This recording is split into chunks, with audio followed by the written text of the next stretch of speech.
Hi everyone, this is Myra and welcome to the very first episode of Admit and Beyond by Global Scholar.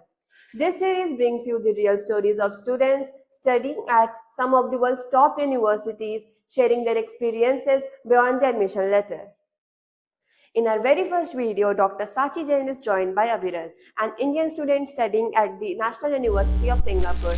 From his admission journey to student life, academics, career opportunities, how is it like to be living in Singapore? This conversation covers everything. So let's get started. Hello, Aviral. Yeah, hi ma'am. How are you? How are you? Very well. How are you? I'm good. Thank you so much for giving me your valuable time today. Yeah, no issues. How is NUS treating you? Yeah, it's treating me good till now. Very Yeah. well. So I'll keep it short. As students who are planning to go to Singapore in the coming years, it's important for us to understand that what the current students are experiencing and, how is their life. So I'll have some short questions ready for you, and feel free to give us your insights as a student from NUS, so that the upcoming students can learn from your experiences and also learn how to do applications and have a strategic pathway. So, are you Yeah. ready? Yeah, sure. Okay. So, I want to begin by asking you something important, which is that when did you actually think about studying abroad? Was it in school, way back in school, 8th standard, 10th standard? What is your recollection of your decision of studying abroad? The decision for starting abroad, I actually like during my undergraduate when I was studying at VIT Vellore, it was during that time that I decided that I want to go abroad for studying. But because like during my undergraduate, I was exposed to like computer science and all the fields which are like being used in industry.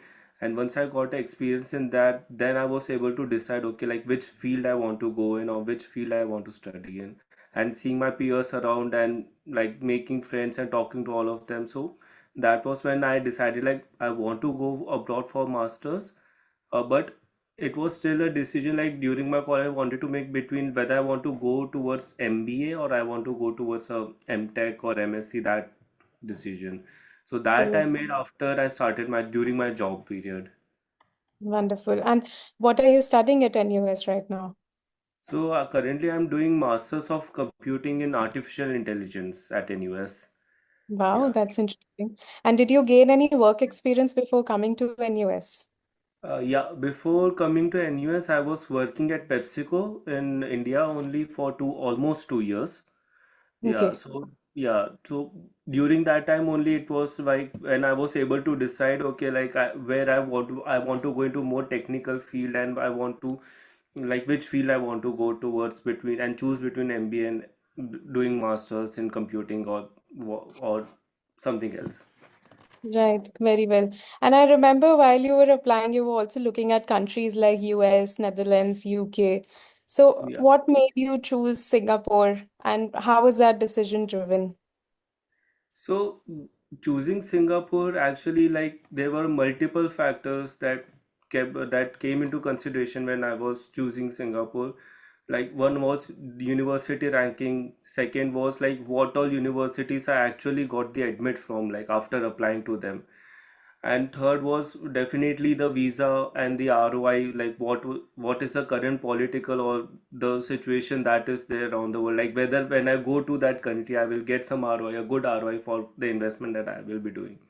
So it depended on all these factors, and like based on that, at that point of time Singapore was my best option, because first, like definitely NUS is one of the top universities, not only in general but specifically in the field of AI and ML. Like the work they are doing, it is really good and it is like one of the top ranked universities.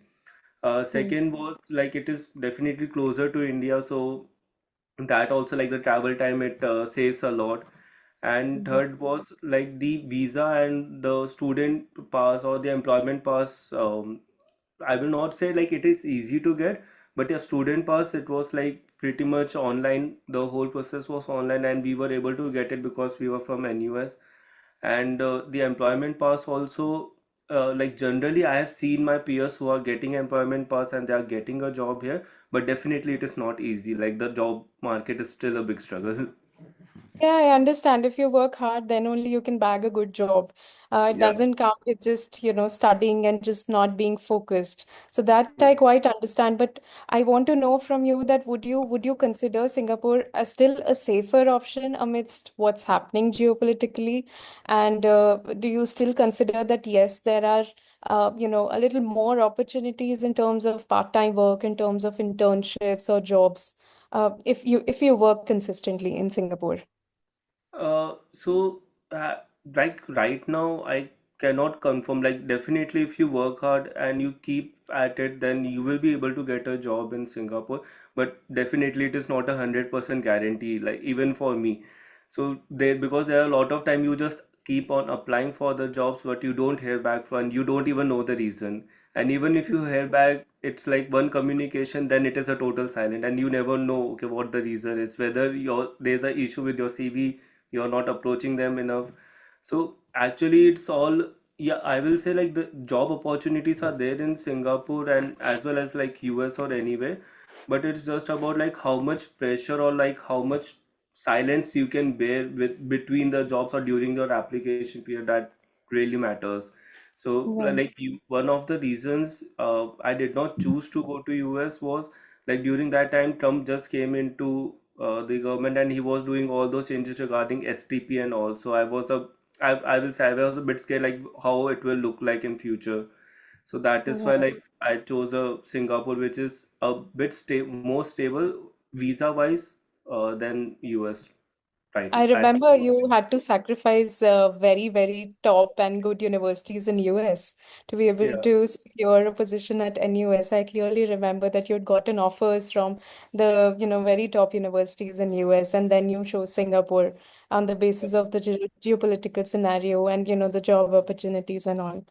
Right. Yeah. So moving on now, I'd like to know, how does NUS feel like? It's like a dream for most of the Indian students to study at NUS. So is it dream worthy? Is it that kind of a world which changes your perspective? How is NUS as an Indian student? NUS has been great. Like honestly, the campus is really good, and the professors are here. Like they have knowledge and they are ready to share it. Like they actually love to like who whatever professor they are taking class actually love to teach, and they are available to us whenever we have a question, along with TAs and assistants that they provide us. Plus, NUS in itself has a lot of opportunities. Like they have two career fairs. Like till I since I joined NUS, we have had two career fairs in which there were around 200 companies that came into the career fair. So it was a very good opportunity for networking. Definitely, like not all the companies you can network with will be like relevant to you, but yeah, it brings in a lot of companies which you can network with. You can get their LinkedIn contacts, you can approach them. So it gives a very good platform. And also the courses, the curriculum that the NUS gives us, it is pretty flexible, and like it gives you a lot of opportunities, just up to you like how much you are able to grab it. And definitely there are a lot of Indian students also, that helps.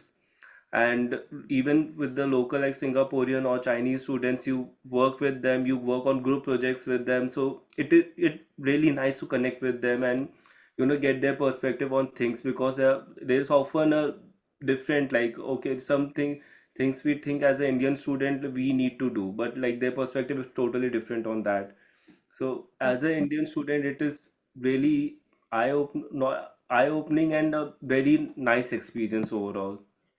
Fabulous. I'm very glad to know. And what does the cohort feel like? How are your classmates? From what nationalities do they belong to? So, my cohort, like they are great. So, like most of my friends are Indian, and few of my friends are from Singapore only. They are local. They are doing part-time masters and a full-time job. So, but like for me, I have a bit less local friends, because for our curriculum, like which I'm studying, every semester we have to choose our classes, and it's like we might not be in the same class as my cohort or as my friends. Like might discuss and all, but later or sooner we, according to our specializations or what we want to do, we take different courses. So it is not always like you have a 10 15 or your 5 10 people that also always surrounded with you. But definitely, like, I have a good amount of friends, and there are a lot of WhatsApp group on which I can reach out to them, or they reach out to me, and we hang out, and yeah, we have fun even in college also. So we just like Fabulous. meet up in college for project, and then we'll go to cafeteria, walk around the campus, or have fun. Which was going to lead me to the next question, that how does life feel like outside of lectures? What's your routine? What do you do in the evenings? How is the student life? So student life is pretty good. Not not a very big surprise, but Singapore is a bit expensive city. So Yes, so I like agree. yeah, so like outside of college, like sometimes we hang out with each other or friends. Most of the time goes into studying. Like during my semester, most of the time whenever it is big, I usually focus on studying, because definitely there are a lot of new things that comes into curriculum, and which I don't know. I honestly don't know. So I make a habit of, like, whenever I have free time or I'm on vacation, I study upon those things. I'm able to catch up in the class. And other times it is just like doing some job application, because like uh, my degree is about to get over, so I want to get a job. And other Yes. than that, like we so there are a lot of places in Singapore, like cycling. For cycling, you can go around, you can just take a walk. So there are like a West Coast Park that is nearby my house, so I usually go there to get an evening walk. And also, like, you have Universal Sentosa, which you can go to. So yeah, you Yes. can explore all those things, but during semester, like, most of my time is like, if it is a vacation or holiday day, I'm usually studying up a bit, or like just going or just have meeting a friend somewhere, like at their home or my home, or we have sometimes we have a joint cooking Wow. gathering also. Like, Interesting. yeah, sometimes we just come up, we all cook up together, and then Like have a a dinner potluck. together. Everybody cooks one thing and then No, we all no, share food. not exactly like that. It's like everyone will come over at one's place. No one will bring anything. We will cook together everything there, Oh, and then interesting. we'll just have a dinner, and we'll watch a movie, and we'll chill. So what I'm understanding is that the student life is a very healthy Yeah, environment at US and also in Singapore. So yeah, do you also believe that it's very safe for Indian students? yeah. Singapore is very safe as a country. It is very safe. Like, even at night, I wandered on roads around 11:30 p.m., 12 a.m. Or I have seen people wandering on road, and it is like it is safe. There is no issue or like no security concerns that I have seen. Very glad to know that. And tell me, like, how is the teaching at NUS? Like, is it more lecture based? Is it also hands-on? Because now is the time for technology. And a lot of students do not like more of lecture-based teaching. They like more practical, hands-on experience. So is NUS like that, like a modern curriculum with a blend of everything? Yeah, so NUS is actually like that. It has a blend of everything. So like there are definitely lectures, then there are hands-on tutorials which we get in every class and which are discussed. So like those are hands-on exercises. Some are coding related, and some are theoretical based question to know to improve your understanding, which are regularly discussed in every class also. And definitely there are lab assignments which can help you, and each of my courses, almost every course has a project, so that also like helps us a lot to get the on hands experience that we want.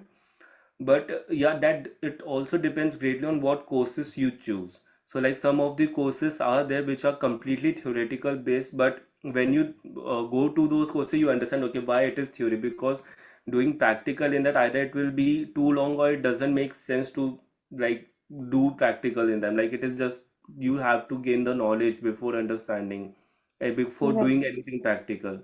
So, and there are courses which are like completely hands-on. So this semester I had two courses. One was completely theoretical, and one that was big data for me. So like we were taught about Hadoop, Spark, like those technologies, but and we did assignments and all. But they cannot give us project because for that we will need huge amounts of data which is not freely or generally available, so it doesn't make sense. So though that was more theoretical heavy, but I had one more course that was like hands-on data science, and that was completely hands-on. So we in every class we would have few lecture slides, then we would go through the code about it, and we would do project, or we would apply something that we are learning. So all kinds of courses are there, just like what suits you and what you want to do. And few courses definitely has a blend of both. Very nice to know that. And I'm myself very excited, to hear more about NUS and Singapore life from the other students who are going to follow your footsteps. So Yeah. before I close, I want to like ask you, one last question, which is that is there any piece of advice or suggestions you would like to give to Indian students who would like to apply to NUS? Uh, so a few piece of advice like that I think is relevant or important is, like, first is definitely keep your timeline clear. Okay, like that when you want to apply, because these college application they start 6 months before, and there are early bird deadline which actually make a difference. Like even though people think it does not, it actually makes a difference. Second thing is keep your specialization, like whatever you are thinking about doing your masters in, reflect make sure that your profile reflects that, like build your profile around it. Even if you have to do some extra courses or something, do it, do whatever you can, but just build your profile as much as relevant to the field that you want to go, and that will actually help. Do CGPA is definitely important. Maintain a good CGPA, but I will not say like it is everything, but definitely it is a very important factor. But your other overall profile matters a lot, like the projects you are doing, extracurriculars that you do, even the publication, research publications. If you are if you are contributing to something, then get those published. Have some research publication that will help, and definitely strong letter of recommendation. So like while you are in college, meet up with your professor, have at least 2 to 3 professors whom you have a very good relationship with, so that you can ask them for letter of recommendation. They will give you like good professors. So like Very keep those things in mind, like okay, for first or second year you can enjoy your college life, but when you get into third year of your college, you should definitely start focusing on these things and value. And like you should third year I will say is the time when you actually need to get serious on like what you want to do, whether you want to do go for a job, you want to go for masters, and then stick to it. So like for me, it was like in my fourth year, I was confused like whether I should go for job or I should go for masters, because I was also like the COVID batch, so we had our whole college at home only. So at the end, I was decided I want to go for job, get some more experience, and then go for masters. So that I decided that, then I stuck to it. So that actually helped me to focus my efforts on it. So I will say like have that timeline in mind and what you want to do, that focus, and do not like sway from it much. well. That's very insightful, and thank you for decoding the entire journey and the experience for us and also the students who would be watching this. Thank you so much, Aviral. This means a lot to us. We know your time is valuable as a student at NUS, which is the most reputed university. We wish you all the best for your future endeavors, your professional journey and academic journey. Thank you so very much for your time. Yeah, thank you so much. Thank you. Take care. We'll speak again soon. Yeah, definitely. Thank Okay, you. see Good you. luck. Bye. Bye. Bye-bye. Hello. Thank you for watching the first episode of Admit and Beyond. If you enjoyed this conversation and want more honest stories and practical insights from students around the world, make sure to like this video, subscribe to the channel, and turn on the notifications. If you want any other country or university to be featured next in our episode, let us know in the comment section. We will see you in the next episode of Admit and Beyond.